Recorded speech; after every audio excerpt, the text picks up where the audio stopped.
Hello students, आज हम करेंगे चैप्टर नंबर 5 अरिथमेटिक प्रोग्रेशंस की एक्सरसाइज 5.2 का क्वेश्चन नंबर 9। हमें दिया है if the third term and the ninth term of an AP are 4 and -8 respectively, which term of this AP is 0। तो इस क्वेश्चन में हमें एपी की थर्ड टर्म 4 दी हुई है और नाइन्थ टर्म -8 दी हुई है, ठीक है। और हमें बताना है कि कौन सी टर्म इस एपी की 0 होगी, ठीक है। यानी कि हमें n की वैल्यू फाइंड आउट करनी होगी, ठीक है। और हमें नहीं पता कि इस एपी की कौन सी टर्म जो है वो 0 होगी, तो हम इसे मानकर चलेंगे कि an हमारा क्या होगा, 0 होगा, ठीक है।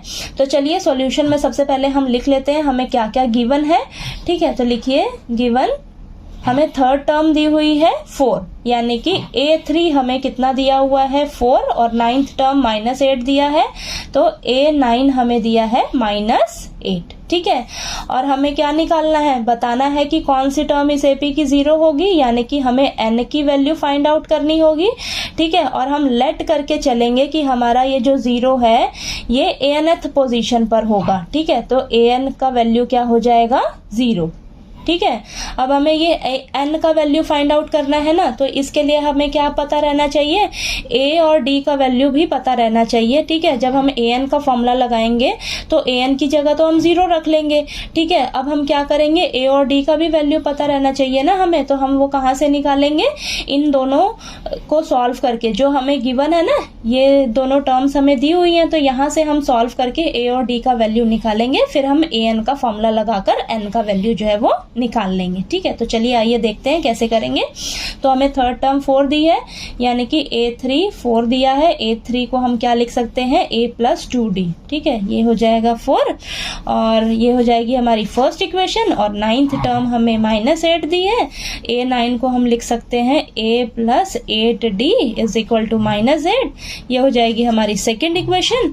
अब हम क्या करेंगे, फटाफट से फर्स्ट और सेकेंड इक्वेशन को सॉल्व कर लेंगे, ठीक है। तो लिखिए solving first and second equation, ठीक है।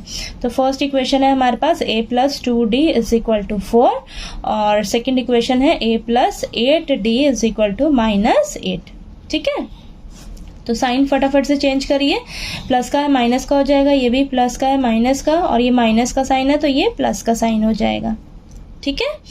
तो ये प्लस का a माइनस का a कैंसल, और ये प्लस का 2d है और माइनस का 8d है, ठीक है। तो सॉल्व होके हमारे पास आएगा -6d, ठीक है। और ये प्लस का 4 प्लस का 8, ठीक है, तो प्लस का 12 रहेगा, ठीक है।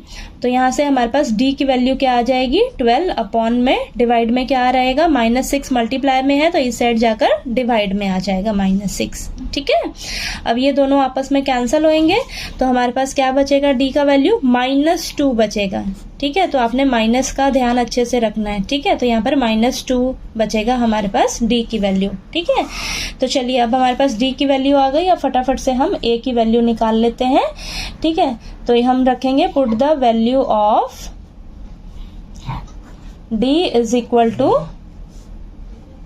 -2 इन इक्वेशन फर्स्ट इक्वेशन में मैं d की वैल्यू जो रख के a की वैल्यू निकाल लूंगी, ठीक है। तो फर्स्ट इक्वेशन है हमारे पास A + 2D = 4, d की जगह हम रख लेंगे -2, ठीक है। तो A + 2 × -2 = 4, देन यहाँ पर आ जाएगा A -4, 2 × -2 -4 रहेगा ना, = 4, तो ये आ जाएगा माइनस का 4 है, इस साइड जाकर प्लस का 4 हो जाएगा, ठीक है। तो a की वैल्यू आपके पास निकल कर आ जाएगी 8, ठीक है, ये आ गई।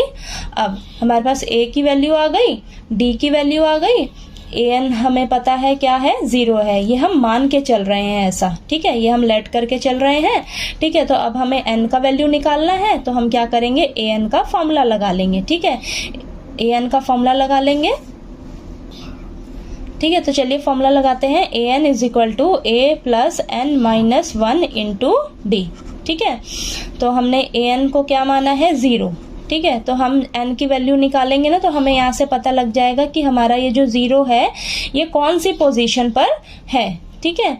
तो देखिए a हमारे पास क्या आया है, 8 + n - 1 × d कितना आया है, -2, ठीक है। अब 8 को जो है इस तरफ लेके जाएंगे तो प्लस का 8 है माइनस का 8 हो जाएगा और ये n-1 इंटू -2 रहेगा।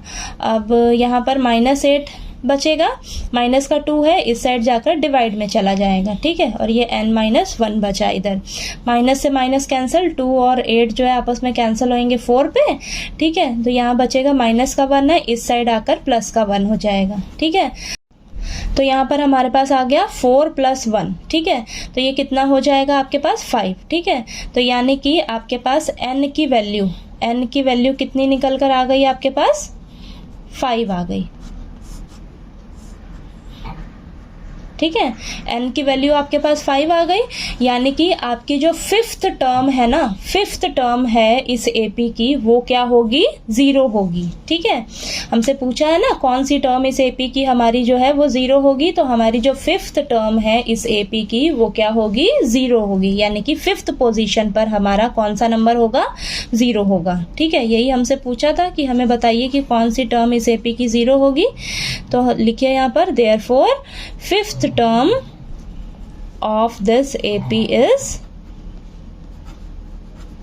0, ठीक है। तो हमारी फिफ्थ टर्म जो है इस AP की वो क्या होगी, 0 होगी, ठीक है। तो यही क्वेश्चन मैं आपसे पूछा था, ठीक है। तो आपको ये क्वेश्चन नंबर 9 जो है वो अच्छे से समझ आ गया होगा। तो चलिए इसका क्वेश्चन नंबर 10 जो है इस एक्सरसाइज का वो हम नेक्स्ट वीडियो में करते हैं, ठीक है। और मेरा वीडियो अच्छा लगे तो प्लीज़ लाइक कीजिएगा, शेयर कीजिएगा और ज़्यादा से ज़्यादा सब्सक्राइब कीजिएगा मेरे चैनल को। Thank you so much.